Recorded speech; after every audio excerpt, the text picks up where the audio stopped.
Good afternoon and welcome back to the 30th Annual Vanier College Symposium on the Holocaust and Genocide. I'm Marlene Grossman and I co-coordinate the symposium at the college in conjunction with the Holocaust Education and Genocide Prevention Foundation. This year we also partnered with the Friends of Simon Wiesenthal Center for Holocaust Studies, and we are being co-sponsored by the Raoul Wallenberg Center for Human Rights. I would like to welcome Ambassador Bob Ray. He is the permanent representative of the United Nations in New York. Before he was elected to federal and provincial parliaments, served as an interim leader for the Liberal Party of Canada and Premier of Ontario.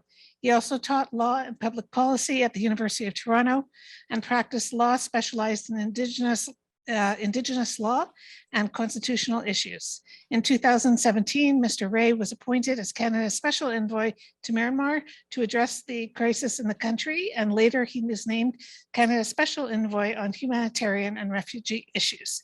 So I'd like to welcome Mr. Bob Ray. Thank you very much. It's a great pleasure to be with you today, and I want to thank Marlene very much and pay tribute to her and to the work that's being done on this very critical issue of Holocaust and genocide studies. It's probably the most solemn topic one can imagine discussing, and I think I'd like to start by just suggesting a couple of books that you might want to read ongoing to think more about the issue of genocide more broadly.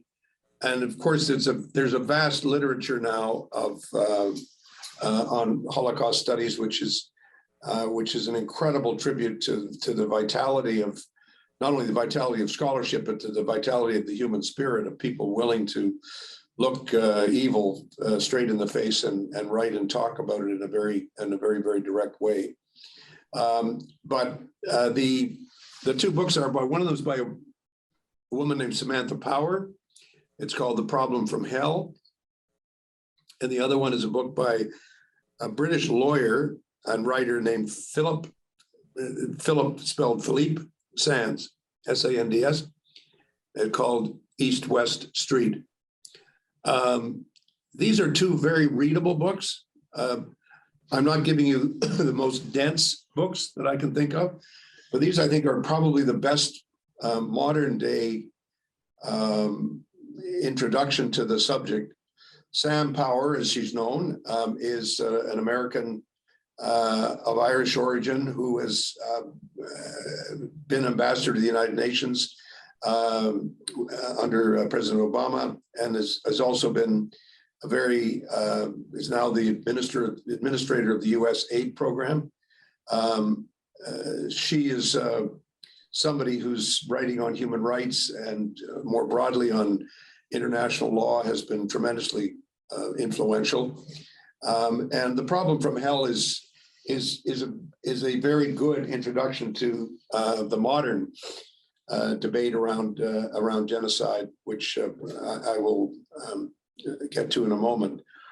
Philip Sands is a very interesting guy. He's a lawyer in London, one of the leading barristers in London. And East-West Street is a remarkable book because it's part family history, it's part autobiography, and it's part history.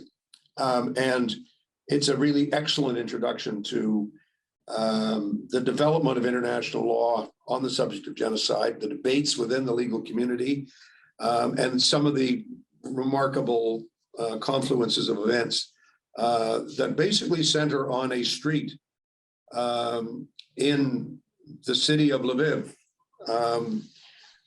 which is itself historically, and now of course being one of the largest cities in Ukraine, in Western Ukraine, a city that we're becoming more and more familiar with. As you may know, Lviv was for many years was in part of the Russian Empire and also part of the Polish Empire. So it's in a sense been contested territory for a very, very long time. It also happened to be the home of two families whose progeny were very much involved in the development of law and public policy on the subject of crimes against humanity, and also in particular of genocide. So Let me just start by giving a bit of an overview, a little bit of an introduction to this question of genocide and Holocaust studies, and where we now stand and how the law is evolving, and in particular how it relates to the situation in Xinjiang, which is in the northwest of China, with a population of the Uyghur people and the challenges that they have been facing over the last several years, but put a little bit of historical context. You will hear a lot from speakers this week, and you will read more about this issue. But I think it's important to come to grips with the fact that the whole issue of genocide really came to the fore in public consciousness and to broader international public policy in the wake of the discovery of the Holocaust against the Jews in Eastern Europe by the Nazis and their collaborators in the years between 1933 and 1945. That particular story has been told extremely well by many, many others. And I think it's extremely important that you understand it and that everyone come to grips with the enormity of the crime. After the war, when the camps were liberated and it became clear to everybody as to what had happened, there was a substantive debate, first of all, about how do we hold people accountable for what's happened? And that was the whole debate around the Nuremberg trials, the trials that took place in Germany after 1945, where instead of just lining people up against the wall and shooting them all, the decision was made, no, we have to have a trial. We have to have an actual formal trial to determine what happened, what these war crimes were, against whom were they perpetrated, and what was the evidence for it. And that really set off a major debate globally on how do we describe this particular crime. Don't have time to go into all of the details of how the law evolved over many, many years. The development of the notion of humanitarian law, which really started in the 19th century. Well, didn't start in the 19th century, but came to greater codification in the 19th century. People began looking at what are the obligations with respect to prisoners? What are the obligations with respect to non-combatants? What are the laws of war with respect to combatants? How is there a way to measure the enormity of the violence that's being committed in the course of a war? Can we make a distinction between not only just and unjust wars, which is a particular subject of extreme importance, but also what are the laws with respect to the conduct of wars? What is one allowed to do? What is one not allowed to do?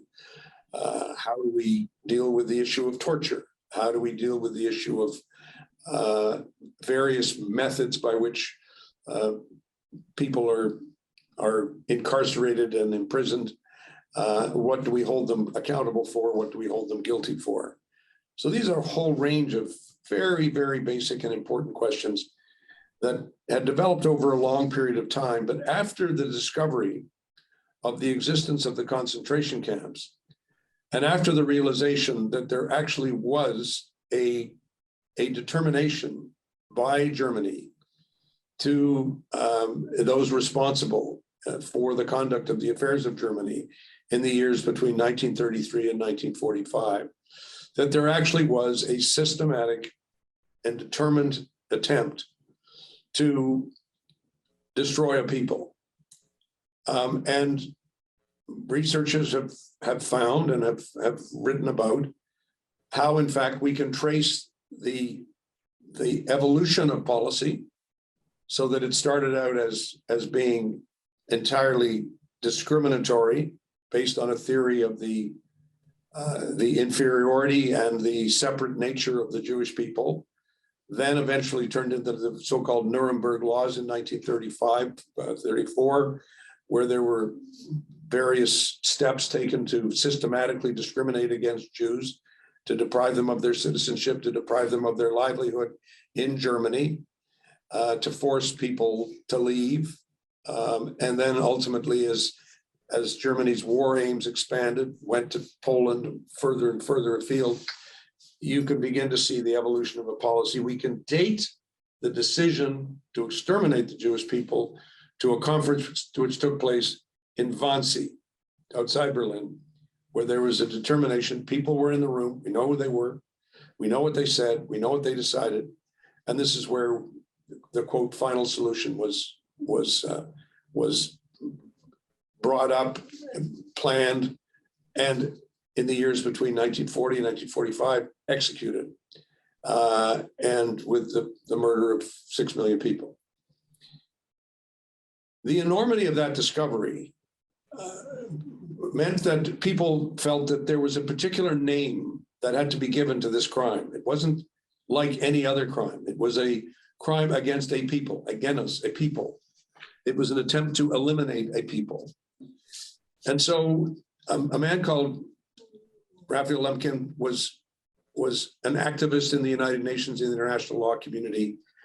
And he was the inspiration for the Genocide Convention, which was brought to the United Nations just around the time that the United Nations was considering the Universal Declaration of Human Rights in the years between 1945 and 1950.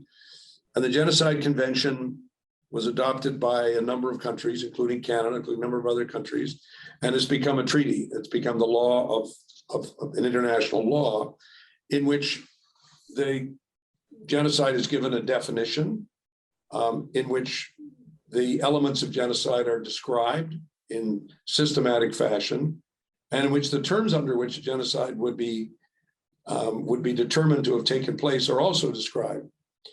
The relevant court in question is the International Court of Justice. The Genocide Convention is a treaty between nations. And so the relationship is that of the nations of the world determining that it is a crime against humanity, a very particular crime against humanity for a nation or a people or a group to try to essentially exterminate, in the words of the convention, in whole or in part, another people. And that definition also includes the precondition that there must be specific intent, that you not only have killed people, but you intended to kill people, and you intended to kill people as part of a scheme that was intended to eliminate a people. So, as Samantha Power has described it, it is really the problem from hell. Because as you consider it, I'm hearing myself saying these words, it sounds very clinical, it sounds very descriptive, it's a very legal kind of way of looking at it. You say, well, here it is. But when you think about it, you realize that this is a horrendous moment in human history when these things are determined to be taking place. So since 1950, the question has become, well, what about other genocides? Samantha Fox's book, The Problem from Hell, begins to talk about the issue of the Armenian genocide in the Ottoman Empire as it was collapsing in 1915, and what that meant, and how it took place, and what efforts were made to define to understand what was happening, and then to deal with it. And we've had many debates now. We have historical debates about genocide in Canada, genocide in the Americas, genocide in Africa. Historically, we have issues around When else did it happen? What other instances can we find in history of genocidal intent and practice?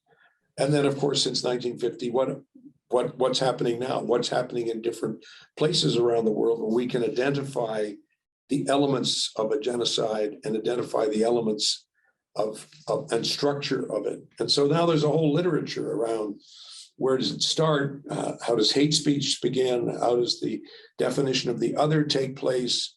What are the steps along the rung of the ladder that ultimately get to the point where it is now seen as somehow acceptable to one group to say these other people are so bad and so different and so not us and so not human that we are fully entitled to try to get rid of them. And so I've been asked to talk today, in addition to just some introductory remarks, which I've just given, to talk to you today about the Uyghur situation in China.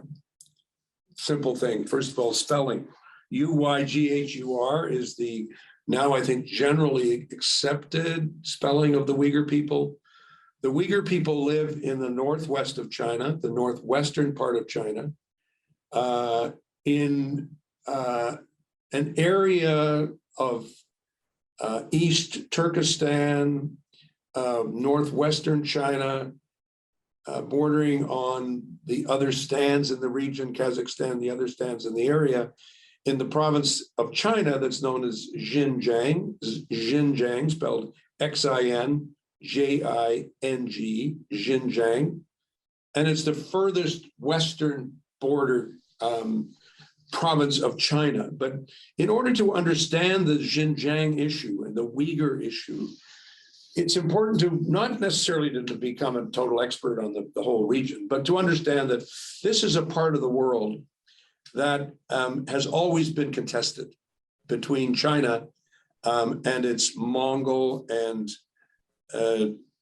Turkestani neighbors. And it's important to understand that nature of that contest because the Uyghurs insist that they are a separate people from the Chinese. The Chinese are typically, as we say, Han Chinese, H-A-N, Han Chinese.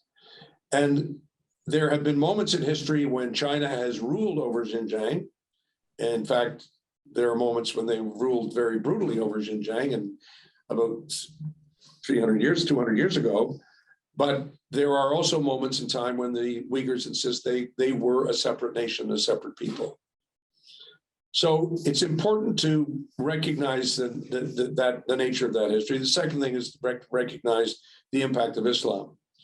The Uyghurs were converted, if you like, because in history there were dramatic conversions to Islam. There were also dramatic conversions to Christianity. We call these evangelizing religions because they are religions that try to convert others and try to have historically played that role. And the presence of a separate nation, separate people with a separate religion, with a separate language creates a sense of identity that separates them from others. And that is a reality of that part of the world that is undeniable. The Uyghurs are a separate people. They do have particular religious beliefs. They do have a particular culture, a particular way of life that goes back many hundreds, indeed thousands of years. And it is important to understand the nature of that identity and to understand the nature of their religious belief in order to understand the nature of the conflict with China. The second thing that's important to recognize is that the most traumatic event in Chinese history was the breakup of China in the 19th century. There had been successive dynasties in China over many millennia, going back into the period before the Common Era, back many, many years ago. And as that happened, the identity of what is China became part of a a civilizational concept of what is Chinese culture and civilization. And the Chinese firmly believed that they, in fact, ruled over certain areas, and they ruled over the peoples who lived in those areas. And that was a foundational belief in Chinese Confucianism and in Chinese culture. In the 19th century, things began to fray very badly on all edges of the geography of China. Fray because of the power of imperialism, because of Western concepts and ideas and Western treatment of China, internal battles within China between different regional power sources of power. And so it's so important to understand that between the early part of the 19th century and leading all the way until 1949, which was October the 1st, 1949, was the Communist Party declaring that it had won the battle and it was now in charge of China, and it was the new China. Important to remember that and realize and understand it and embrace it because of the traumatic impact it had on Chinese politics and on the Chinese view of themselves.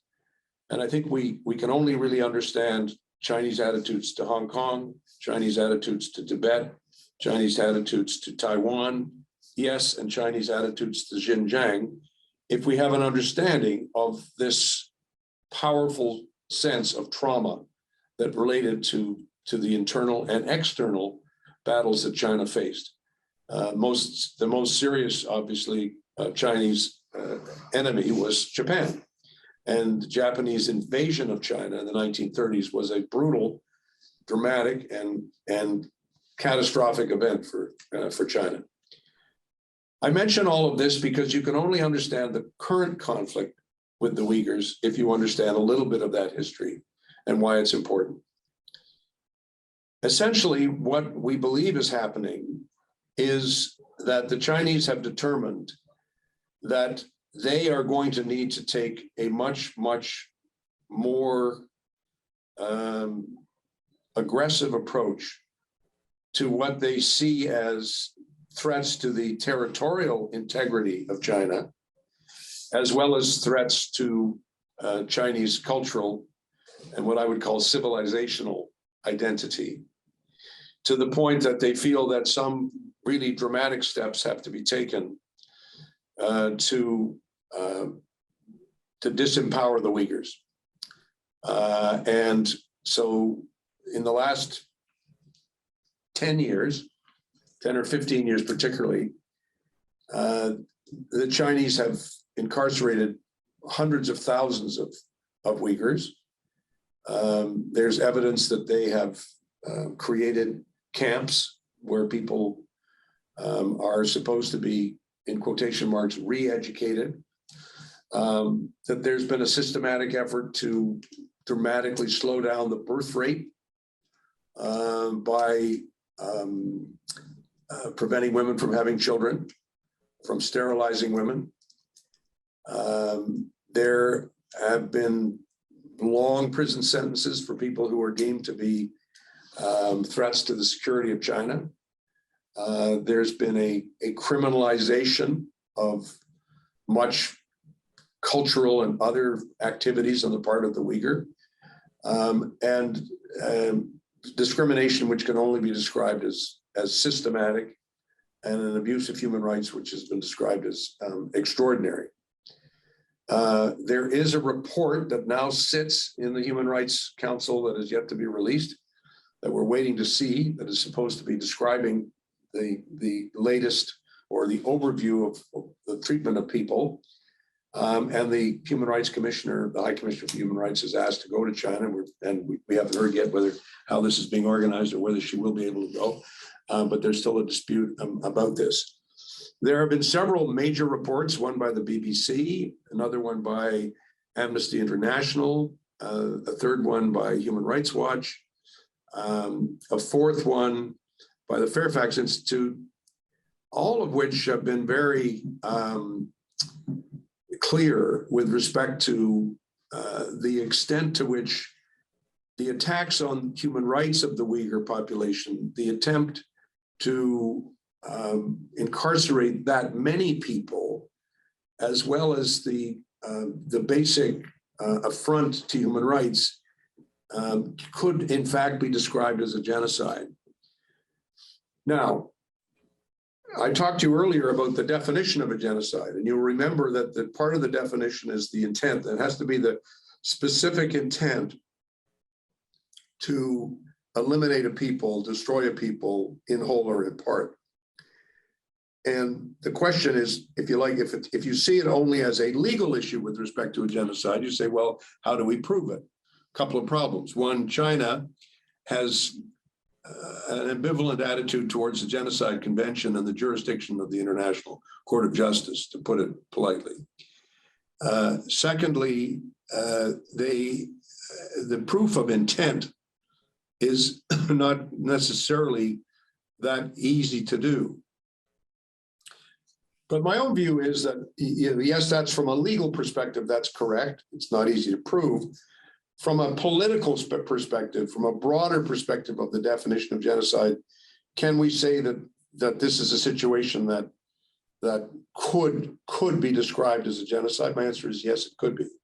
And I think it's a mistake for us to be too squeamish about not describing it in that way. But the problem we have, of course, is, well, what do you do? We've been through, and I've had some experience in Myanmar dealing with the situation of the Rohingya. We've had historical experiences of what's happened in Rwanda, what's happening in other places, where we come to the conclusion that, yes, it is a genocide.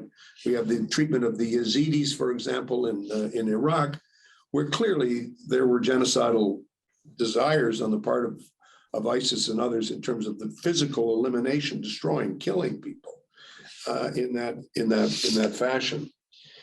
So I think it's important to understand that China denies any genocide.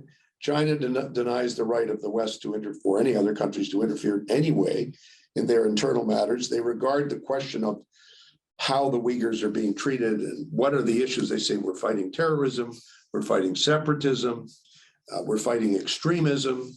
And you will recall that in the case of the Tibetans, the Chinese have insisted that they're moving people out of China into Tibet in order to modernize that part of the world, which they said was feudal and backward.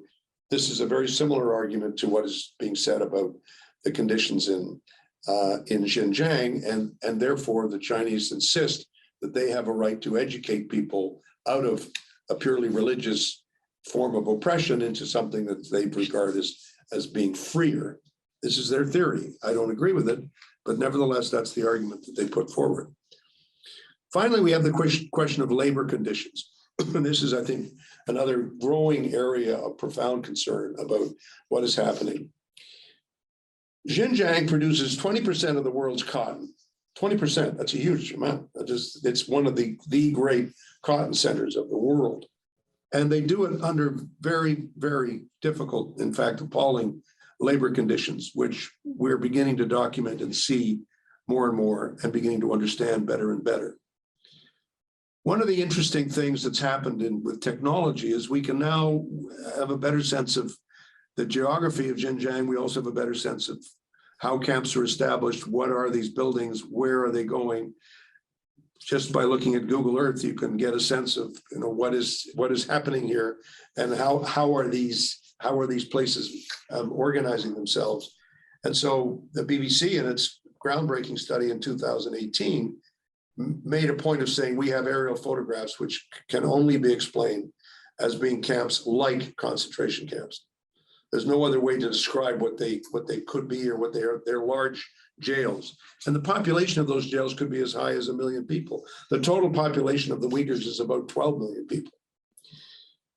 So inside the UN, we have this challenge. We try to insist on the universality of human rights. We insist on the Genocide Convention. We insist on the genocide against torture. We insist on the ILO conventions against unfair labor conditions. We have lots of international laws, treaties, which surround and should provide the context for any way in which we can possibly respond to what we're seeing in China. But at the same time, China is a superpower. China has a veto at the Security Council. China is a nuclear power, and China can just say, go away, we don't want to see you. Like, none of your business what we're doing in our country. What are you then going to do? Interesting question. What are we going to do? Well, the fact is consumers have power. You have power. Where are you going to buy your t-shirt? Where does your t-shirt come from? Is it using Xinjiang labor? Is it using prison labor? Is it using forced labor? And it's not just what's true about cotton. It's what's true about any product, any thing that's there. How do we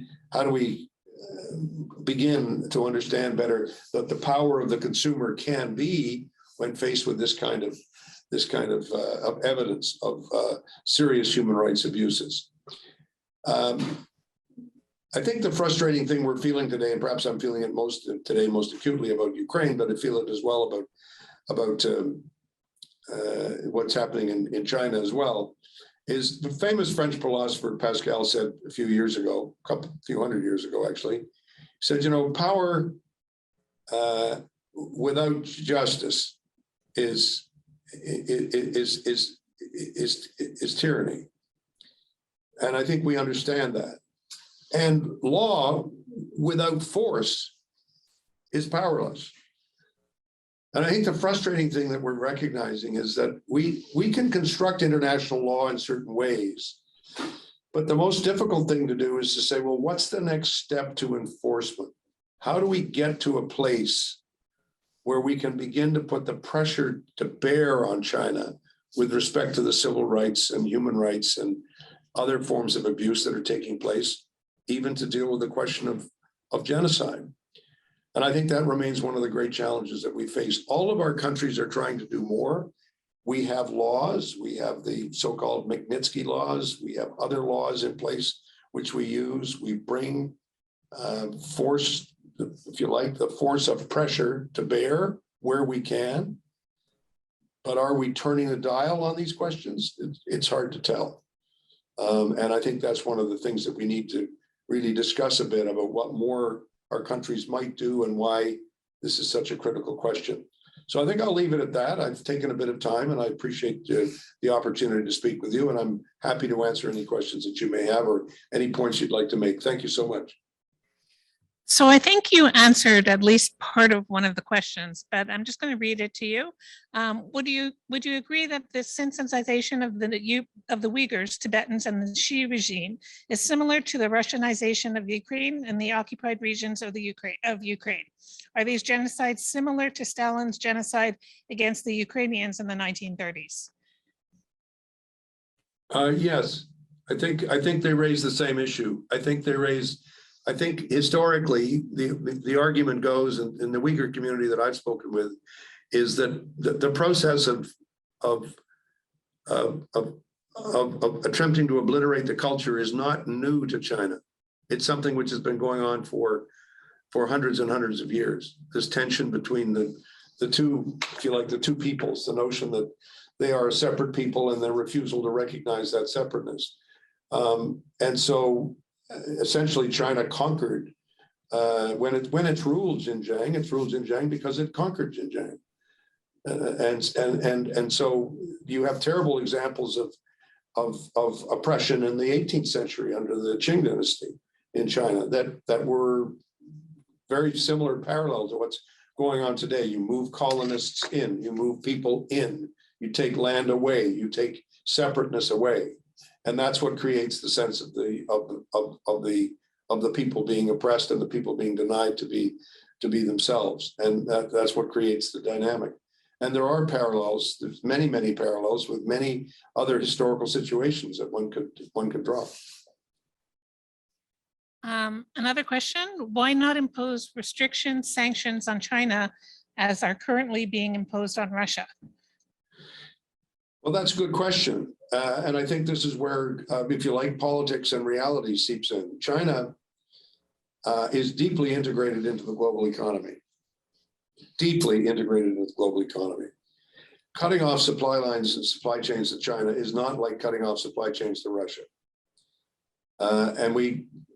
Nor is it the same as the situation in South Africa in the 1960s and 70s when there were boycotts against South Africa. And I'm afraid that is the reality of the situation. So when you say, why is it being treated differently? And the answer is because economically it's so different. The consequences, it's all about consequences. The consequences of imposing that kind of a boycott on China would be so much more severe than the consequences of what we're doing in Russia. I hate to be so blunt, but that is the reality of the situation. I can think of no other explanation as to why the world has been much slower to deal with the Uyghur tragedy than we have been to deal with others. The UN Convention defines genocide as an intent to destroy, not exterminate, but destroy, and names 4 groups. Education is one of the ways of destroying an ethnic and national groups by transforming future members of one group to another. Please discuss this act of genocide. I think it's an excellent point. I mean, if I'd had more time, I would have read out the whole wording of the Genocide Convention, because I think it's extremely important what's being asked here, and I think it's important to be understood. People must understand that in order for genocide to take place, it is not necessary that the objective be to destroy an entire people, to exterminate an entire people. That is because of the nature of the Holocaust, because we can say, yes, there was a final solution that was being imposed by the Nazis. It did not succeed. It succeeded in killing 6 million. It did not succeed in exterminating a people. Thank goodness. But what Lemkin did was to say, well, actually, when you look at what is a genocide, it's an attempt to destroy a people, and there are ways of destroying a people. Now, the consequences of this, from my perspective, are, and here I'm not I'm not declaring government of Canada policy, but what I'm saying is that in this instance, it's very important to understand that there's there has been more genocides take place than we have been prepared to recognize, because of how it is that a genocide can happen. That's why there are many people who look at the program of forced sterilization, for example, which the Chinese insist is voluntary birth control. Mothers who are saying they don't want to have so many children, so they're agreeing to be sterilized. Other people say, well, no, actually, you're sterilizing people, and then you're telling them after the operation they've been sterilized. And the debate goes on. It's impossible to get people aren't free to come forward. I mean, China is a deeply oppressive society. People are not able to come forward. People aren't able to speak out the way we think of people being able to speak out in our own country. But it's very important to understand that the indoctrination of a people, the deprival, for example, of the language of people, is something that can be called a genocide. And that's why the word is so explosive, because if people say, oh, you're exaggerating the situation by describing it as a genocide, you say, no, actually, the word itself is such that it can be used in a variety of ways to talk about you are trying to destroy a people in whole or in part by taking away their religious identity, by taking away their language, by depriving them of education, by moving kids, for example, children into residential schools. That's why when we talk about it in the Canadian context, we're often very, very loath to say, was this a genocide? Chief Justice McLaughlin said it's a cultural genocide. And actually, in the Genocide Convention, there's no such thing as a cultural genocide. It's not that word doesn't appear. The adjective doesn't appear. It's either a genocide, not a genocide. I think we have to say that history is unfortunately full of genocides. Many imperial peoples decided that they were going to try to eliminate other peoples. And it's been a horrendous process that we've seen at work. But we do have to then say, the lawyers say, yeah, but you've got to prove intent. You say, okay, you can get to intent by developing as much factual data that only points in one direction. It's saying you must have intended this because that's exactly what you did. So how did you not intend it? Thank you. I guess you had mentioned about not buying Chinese cotton as a way of making the Chinese feel the pinch in terms of what they're doing with the Uyghur population. But I guess this person is asking for other practical things that we can do to fight against what's going on in China.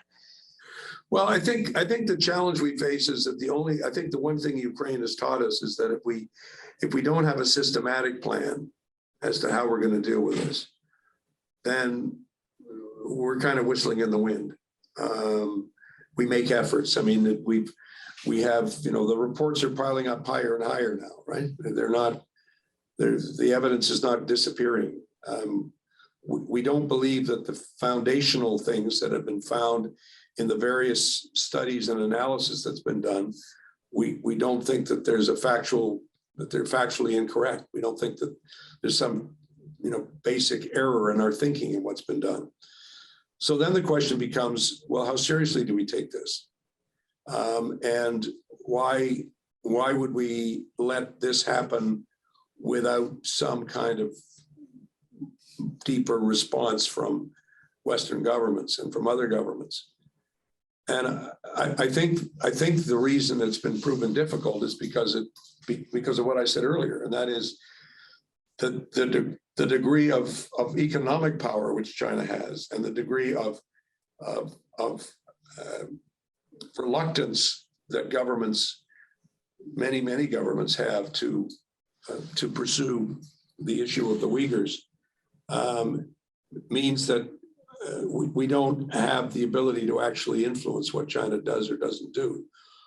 Although I would argue that reputationally, I think China suffers tremendously from this issue, the more attention we give it.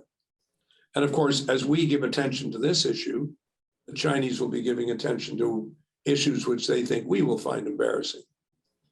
The difference, I think, between Canada and China is that we're quite prepared to talk about the historical nature of the discrimination against Indigenous people and its ongoing impacts. We make no argument to suggest that we're not owning up to this issue. I think we are owning up to it. I don't think the Chinese are owning up to what's going on in Xinjiang. Not at all. Another question, does the fact that the region is rich in oil and natural gas impact this issue? Yes, it does. We have been able to get companies to understand that this is an issue. There are issues in Xinjiang. There are issues with doing business in Xinjiang, and that it is not possible to carry on economic activity in Xinjiang pretending that this is not happening. And that is the official position of the government of Canada. We are duty bound to warn companies and to say to them, you realize that you're doing business in an area which we believe uses forced labor, which we believe is incarcerating people without a trial, is detaining people without a trial, is carrying on re-education campaigns, is contributing to the destruction of a culture and a language and a people, which we believe is unlawful and a crime. And that is Canadian government policy. We say that. So you need to be sure of your supply lines. You need to be sure of what you're doing and how it's being done. And that continues to be the position that we take. Can we have a similar impact on non-Canadian companies? Much less so. How prepared are we to take that issue on more firmly? I think is a question that all of us have to answer when we look at ourselves in the mirror and say, well, what really are we doing here in terms of our belief that rights are being ignored and our people are being threatened? Somebody would just like to say thank you, Honorable Mr. Ray, for your dedicated service to Canada and being steadfast example of Canadian values. And I couldn't agree wholeheartedly. I must agree wholeheartedly. I thank you for being here and for being patient with some of these questions, but they're all important questions, I think, for students. Absolutely, totally, community to very hear. important, very important.